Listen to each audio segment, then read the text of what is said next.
자, 오늘 말씀의 제목을 다 같이 한번 말해 봅시다. 바로의 준마 같은 내 사랑. 준마 같은 사랑 이야기 들어보셨습니까? 아가서에서나 들을 수 있는 사랑이지 처음이죠.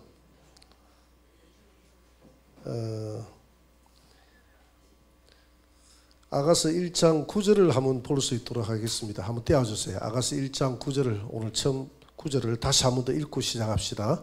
내 사랑아, 내가 너를 바로의 병거의 준마에 비하였구나. 그러니까 지금 이것은 솔로몬이 술라미에게 하는 말입니다. 술라미여, 당신은 바로의 준마처럼 내게 있어서 충성스럽고 아름다운 사랑이다. 그렇게 표현을 하고 있습니다. 그러니까 여러분 말이 한번 야생미가 말이라고 하면 야성미가 넘치잖아요, 그죠?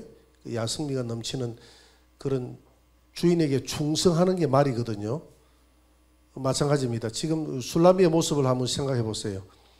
햇빛 때 걸음 시커멓게 타가지고 술라미 자체가 좀 야성미가 넘치지 않아요, 그죠? 준마같이. 아니 내가 저기에 갔는데 거기 어디야? 몽골에 갔는데 몽골에 버스를 타고 가는데 몽골 아가씨가 머리를 길게 따가지고 우리 차하고 같이 달려가는 거예요. 얼마나 달리기를 잘하는데 덩치도 크고 그냥 꼭 그냥 말 같아. 머리가 주렁주렁하니까 이렇게 뛰는데 말같이 뛰는 거예요. 그냥 얼굴이 시커매가지고 그런 모습을 보고 야성미가 넘친다 하잖아, 그죠? 야성미가 넘치는 술라미를 보고 바로의 야성미 넘치는 주마 같은 내 사랑아, 이런 표현을 쓰고 있는 겁니다. 그러니까 솔로몬이 참 시적인 사람이죠. 굉장히 시적인 영감이 풍부한 그런 왕이다 하는 것을 알 수가 있습니다. 특히 당시의 말 중에서도 애굽의 말이 제일로 쳤다고 그러거든요. 애굽의 말 중에서도 바로의 병거를 이끄는 준마는 최고로 충성하고 최고로 잘 달리는 그런 말을 사용했다고 그래요.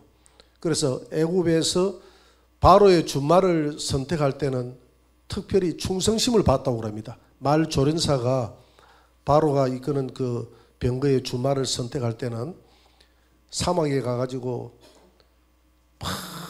훈련을 물 한 모금 안 마시고 돌리다가 말을 물가로 데려갑니다. 물가로 데려가가지고 물을 마시게 하다가 물을 마시려고 할 순간에 다시 휘리릭 하고 물을 못 마시도록 부는 겁니다. 다시 소집을 하는 거예요. 그때에 목이 너무 말라가지고 말들은 대부분 다 개긴다고 그래요. 개긴다는 말을 아는지 모르겠습니다. 제낀다. 다 주인의 말을 듣지 않고 그냥 조련사의 말을 안 듣고 물을 벌컥벌컥 마시는데, 그러나 그 중에서도 목마름을 가람을 참고 그 주인이 다시 돌아서라고 하면 돌아서서 달려오는 말이 있다는 거예요. 그 말을 명마라고 하는 거예요. 그 말의 충성심을 보고 바로의 준마를 선택할 때 그걸 선택한다는 거예요. 멋있지 않습니까? 여러분, 목마름의 경험을 안 해봐서 여러분 모를 겁니다. 목마름이 옛날에 군에서 여름에, 지금은 별로 그런 게 없을 겁니다. 얼마나 병사들을 사고사례에 보면요, 병사들 데려가다가 병사들이 너무 목이 마르니까 10분간 휴식하는 순간에 논에 가가지고 논물을 벌컥벌컥 마셔가지고 논에 농약을 탔던 게 아직 해독이 안 된 상태에서 해가지고 사고사례가 났던 그런 사례도 있어요. 그러니까 목이 마르면 논물이고 뭐가 보이지 않습니다. 그냥 물을 마시는 거예요, 그냥. 그럼에도 불구하고 그 목마름을 해소하지 않고 자기 주인의 부름에 따르는 그 말을 바로의 준마에 데리고 와서 사용한다, 그러는 겁니다. 지금 예수님과 우리 성도들의 관계를 설명하는 것이죠. 예수님이 여러분들을 바라볼 때 바로의 준마처럼 아름답구나. 바로의 준마처럼 너는 바로의 병거의 준마에 비하였다. 내 사랑을 비유했다. 이렇게 할 정도로 우리가 하나님은 충성된 자를 좋아하십니다. 요한계시록 19장 11절에 이후에 보면 예수님이 백마를 타고 하늘에서 내려오는데 거기에 보니까 그 이름이 있는데 이름이 충신과 진실이다라고 했어요. 충신이다 이 말은 충성이다 이 말이거든요. 예수님 자체가 하나님 앞에 충성된 분입니다. 빌립보서 2장 몇 절입니까? 18절이죠. 2장 8절이구나. 2장 8절에도 주님이 이 땅에 오셨을 때 사람의 모양으로 낮추시고 죽기까지 충성하셨어요. 죽기까지 복종했단 말이에요. 죽기까지 충성했다 이 말입니다. 왜냐하면 하나님은 충성된 분을 좋아하고 하나님 스스로가 이름이 충성이에요. 충성. 충성된 분을 좋아한다. 충성된 성도를 교회 안에서 끊임없이 충성되게 일하는 그 성도를 하나님이 기뻐한다는 겁니다. 열왕기상 19장 10절에 보니까 열왕기상 19장 10절에 한번 보세요. 같이 한번 읽어볼까요? 그가 대답하되 내가 만군의 하나님 여호와께 열심히 유별나오니 이까지만 합시다. 열심히 유별나다. 하나님 앞에 열심히 예수를 믿는 그 열심히 유별나게 예수를 믿는다 이 말입니다. 저 사람은 유별나게 예수를 믿어. 여러분 유별나게 예수를 믿으셔야 될 줄 압니다. 충성심이 특별하게 예수님을 믿는 사람, 그 사람을 가리켜서 바로의 준마에 비한 사랑이다. 준마는 주인을 위해서 충성을 다하고 죽지 않습니까? 주인을 위해서 목숨을 바치는 사람. 그래서 요한계시록 2장 10절에도 보니까 서머나 교회를 향해서 죽도록 충성하라. 죽도록 충성하라. 그래야면 내가 생명의 간을 내게 주리라. 죽도록 충성하라고 했습니다. 여러분 준마를 한번 생각해 보세요. 준마가 달려나갈 때 그냥 달리는 게 아니잖아요. 저기 앞에서 화살이 비 오듯이 쏴 쏟아지지 않습니까? 그 화살을 말이 온몸에 화살을 다 맞거든요. 말이 화살을 안 맞는 게 아니지 않습니까? 말이 덩치가 크니까 주인보다 더 맞잖아요. 그 준말을 그 영화 같은 데 보면 말이 달려갈 때 그 말을 다스리는 주인은 말 밑으로 내려가 버리죠. 배 밑으로. 그죠? 그런 거 못 봤습니까? 다가닥 달려가다가 저기 화살을 쫙 쏴니까 말 밑으로 내려가 버리죠. 밑으로 이렇게. 몸은 그죠? 우리는 그 위에도 못 있겠는데, 우리는 위에도 못 하겠는데 말을 잘 타는 분들은 밑으로 내려가가지고 그 화살이 비 오듯이 오니까 그 화살을 말아 네가 다 맞고 그러니까 말에게 화살을 맞게 하고 자신은 말을 방패 삼아서 숨어 피하는 것입니다. 그만큼 말은 그 화살을 다 맞고 창에 찔려서 죽을 때까지 피하지 않는 거예요. 피하지 않고 그대로 달려나가는 겁니다. 이게 바로 말의 충성심이죠. 충성심이 부족한 말들은 화살을 쏘고 그렇게 하면 피하여 달아나죠. 자기가 맞고 하니까. 그러나 충성심이 강한 말들은 그런 적장을 뛰어넘고 간다 이 말이죠. 우리가 영적 전투를 한번 생각해 보세요. 사단이 불화살을 우리에게 쏴대지 않습니까? 불화살을 쏴댈 때 우리는 어떻게 하겠습니까? 예수님 앞으로 오세요. 우리는 숨지 않습니까? 거꾸로. 그런데 우리가 예수님을 막아서서 주여 내가 숨게 하겠나이다. 할렐루야. 주님은 뒤에 숨으소서. 제가 베드로처럼 주여 주님은 잠시 있고 베드로처럼 나가서 말고의 길을 쫙 칼을 가지고 하니까 주님은 칼을 쓰는 자는 칼로 망한다 하고 길을 고쳐주었지만 내심 속으로는 주님이 기뻤겠어요? 안 기뻤겠어요? 말은 그렇게 했어도 주님은 속으로 기뻐했겠죠. 야, 이놈이 저 충성하는구나. 그래서 베드로를 제일 먼저 만나주잖아요. 우리 하나님도 충성된 자를 좋아하는 줄 믿습니다. 그렇게 불화살을 쏘아대는 마귀하고의 전투에서 피하지 말고 끝까지 영적 전투에서 앞장서는 그 성도, 그 술라미 같은 성도를 주님은 내 사랑아 내가 너를 바로의 병거의 준마에 비하였구나. 이렇게 사랑한다는 것입니다. 할렐루야. 준마 같은 내 사랑. 적어야 되겠죠. 준마 같은 내 사랑. 다시 듣고. 두 번째는 뭡니까? 10절 한번 봅시다. 10절 같이 한번 읽어볼까요? 내 두 뺨은 따은 머리털로 내 목은 구슬 깨비로 아름답구나. 따은 머리털.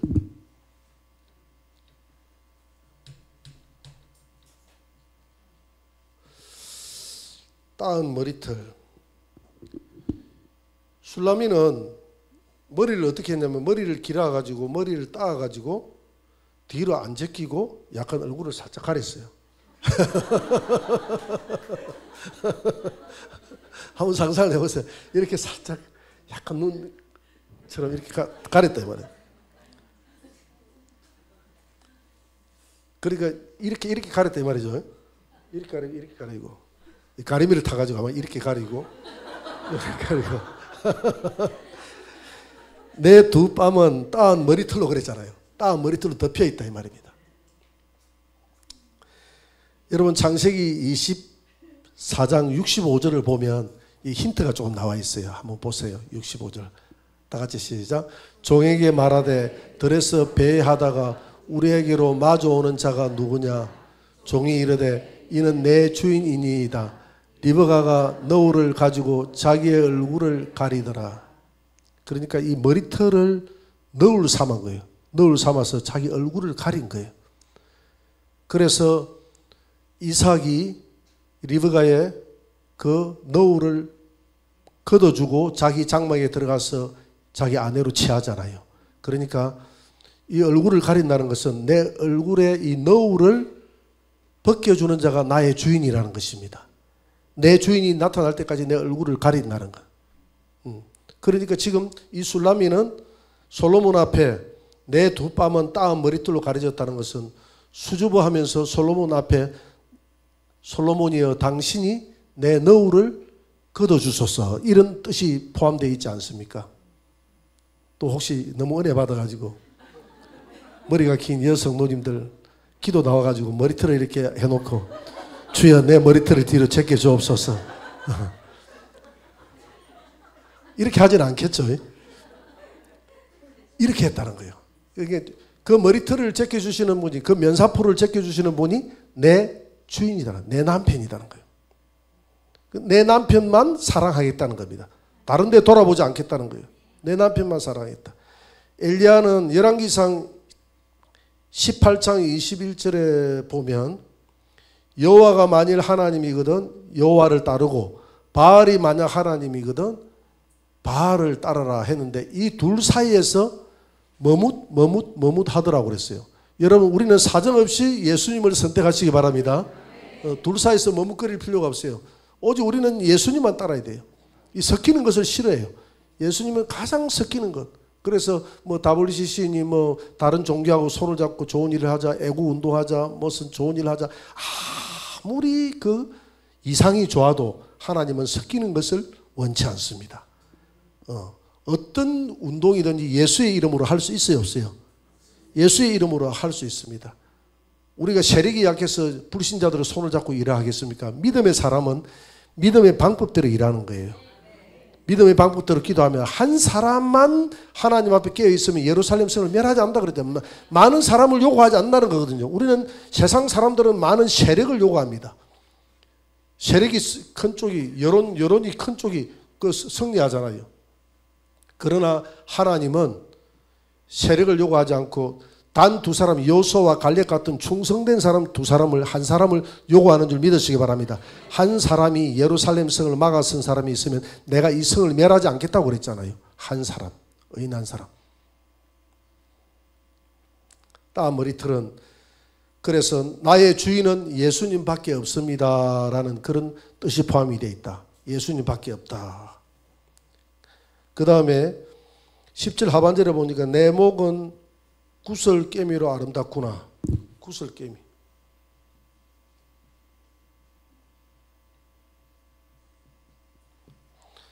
구슬깨미로 아름답구나.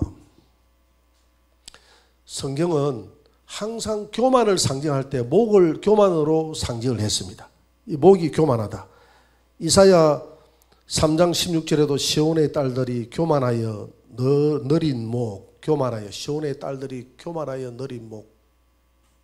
시온의 딸이라는 것은 내 백성 이스라엘을 말합니다. 이스라엘의 비유적으로 말합니다. 내 백성이 교만하다입니다. 교만해서 목이 쭉 늘어졌다 이런 표현을 쓰고 있고요. 시편 75편 5절에도 교만한 목으로 말하지 말지어다 이렇게 이야기했고 신명기 9장 6절에도 너는 목이 곧은 백성이다. 목이 뻣뻣한 백성이다. 여러분 목이 뻣뻣해지기 시작하면 푸시기 바랍니다. 머리가 풀어야 되면 기도로 풀고 회개로 풀고 할렐루야. 목이 뻣뻣하면 자기 마음대로 살아가는 거예요. 주인이 내가 주인이 되는 거예요. 목이 뻣뻣하면 항상 목은 하나님 앞에 고개를 숙이고 그래서 구슬깨미로 목걸이를 해줬다 이 말입니다. 목걸이를 해줬다는 것은 두 가지 의미가 있는 거예요. 첫째, 당신은 나의 소유입니다. 그 목걸이를 받아들일 때 그러니까 우리 결혼할 때 남자가 여자에게 목걸이 해주잖아요. 이 목걸이의 의미가 뭐냐면 너는 내 소유다 이런 뜻이거든요. 반지도 마찬가지입니다. 우리 박성아 집사님이 결혼식 할 때 주례를 보는데 최영일 형제가 반지를 끼워주고 있는데 반지를 탁 쳐버리더라고. 못 끼우게. 못 끼우고 자기가 손을 끼우더라고. 그래서 내가 당황을 했어요. 결혼식장에서 나 그런 거 처음 봤거든. 그래서 뒤에 물어봤어. 성아 하면 이리 와보세요. 그때 왜 영일이 씨가 반지를 끼워주는데 왜 반지를 탁 쳐버리고 혼자 끼웠지? 놔주지. 이랬더만은 가만히 생각해 보니까 내가 일평생 살면서 이 반지가 내 손가락에 끼워주는 순간 내가 이 남자 소유다는 생각하니까 내가 답답하고 기분이 엄청 상하는 거 있잖아요. 그래서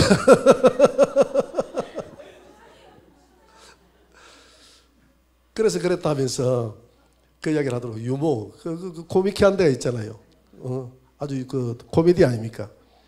그렇게 한 거예요. 그러니까 반지든 목걸이든 내 소유라는 의미가 있다. 내 소유라는 의미가 있다. 두 번째로 목걸이를 목에 해준다는 것은 뻣뻣하지 말고 목을 나에게 숙이라. 나에게 순종하라. 나에게 순종. 너는 내 것이니까 내게 순종하라는, 남편에게 순종하라는 의미가 있습니다. 그래서 오늘 본문에 보니까 내 두 뺨은 따머리로 내 목은 구슬더미로 아름답구나. 이 구슬더미는 솔로몬이 준 목걸이인 줄 믿으시기 바랍니다. 솔로몬이 술람에게 준 그 목걸이를 걸어주니까 너무 아름답다. 너는 내 소유고. 그래서 우리는 주님의 소유가 되시기를 주의 이름으로 축원합니다. 우리는 그리스도의 종이 되어야 돼요. 그래서 그리스도의 종, 우리가 주님 앞에 나는 항상 주님의 둘러섭니다. 주님의 종입니다. 라는 이런 고백이 있어야 됩니다. 종은 자기 의지가 없거든요. 자기가 없잖아요. 둘러서 과거 로마 시대의 종은 목숨을 끊는 것 외에는 다 주인이 마음대로 할 수가 있었습니다. 주인이 시키는 대로 해야 돼요. 내 자아 의지가 없는 거예요. 그래서 사도 바울이 복음을 서신서를 쓸 때 또 베드로가 서신서를 쓸 때 항상 맨 앞에 그리스도 예수의 종 바울은 이렇게 씁니다. 우리가 복음을 위해서는 종이 되시기를 바랍니다. 내 의지는 없습니다. 주님 뜻대로 나를 이끌어 주옵소서. 이렇게 하시는 저와 여러분들이 되시기를 바랍니다. 그 다음에 아가서 1장 11절을 한번 보세요. 마지막 절입니다. 다 같이 읽어볼까요? 우리가 너를 위하여 금사슬에 은을 박아 만들리라. 금 기골입니다. 금사슬이라는 것은 금 기고리를 말하는, 금 기고리를 했다. 이 기고리를 누가 만들어줬냐면 솔로몬이 우리가 너를 위하여 금사슬에 은을 박아가지고 금에다가 은을 박아가지고 금고리에다가 은 방울을 해가지고 이렇게 기고리를 해준 거예요. 얼마나 멋있고 아름답습니까? 가끔 우리 과거에 고고학에 보면 그 유물, 고고 유물에 보면 여러 가지 목걸이라든지 이런 것들이 많이 발견되지 않습니까? 그죠? 우리 김해도 보면 김해 박물관에 가보면 가야시대 이 귀걸이, 목걸이 이런 것들이 많이 나오거든요. 귀걸이가 많이 나와요. 보기보다. 과거에, 요즘에는 오히려 귀걸이를 덜 하는 것 같아요. 과거에는 귀걸이를 많이 한 것 같아요. 귀걸이가 많이 나옵니다. 그래서 이런 귀걸이를 금사슬에 은을 박아가지고 귀걸이를 만들어 줬었는데 너는 귀걸이를 박아주는 이유가 뭐냐 하면 이 귀는 듣는 청각 아닙니까? 너는 내 음성만 들으라는 것입니다. 남편의 음성만 들으라는 것입니다. 그러니까 솔로몬 술람이여 너는 솔로몬의 음성만 들으라. 이건 후속사적인 의미에서 우리 주님의 음성만 들으라는 것입니다. 여러분 우리 예수님이 그랬잖아요. 내 양은 주인의 목자의 음성을 안다 그랬거든요. 요한복음 10장 4절 한번 보세요. 10장 4절 5절 한번 읽어봅시다. 자기 양을 다 내어놓은 후에 앞서가면 양들이 그의 음성을 아는 고로 따라오되 타인의 음성은 알지 못하는 고로 타인을 따르지 아니하고 도리어 도망하느니라. 양을 막 이렇게 풀어가지고 방목을 하다 보면 양끼리 섞이는 수가 있다는 거예요. 섞이지만은 그러나 주인이 자, 내 양은 이쪽을 따르라 하고 무슨 뭐 자기 그 뭐 휘파람을 분다든지 하면 그걸 다 양들이 안다는 겁니다. 거기에서 분리가 된다는 거예요. 그러니까 내 양은 내 음성을 안다는 겁니다. 우리는 예수님의 음성을 아는 줄 믿습니다. 예수님의 음성만 따라가는 저와 여러분들이 되시기를 바랍니다. 결론 맺겠습니다. 오늘 준마처럼 바로의 준마처럼 오직 주님을 향해서 좀 야성미 넘치는 그런 충성심을 발휘해서 우리 2024년도에는 우리 교회가 더 주님 앞에 충성하고 주님 앞에 겸손한 자가 되고 주님의 음성만 듣고 순종해서 따라가는 그런 주님의 술람이 신부가 되시기를 주의 이름으로 축원합니다.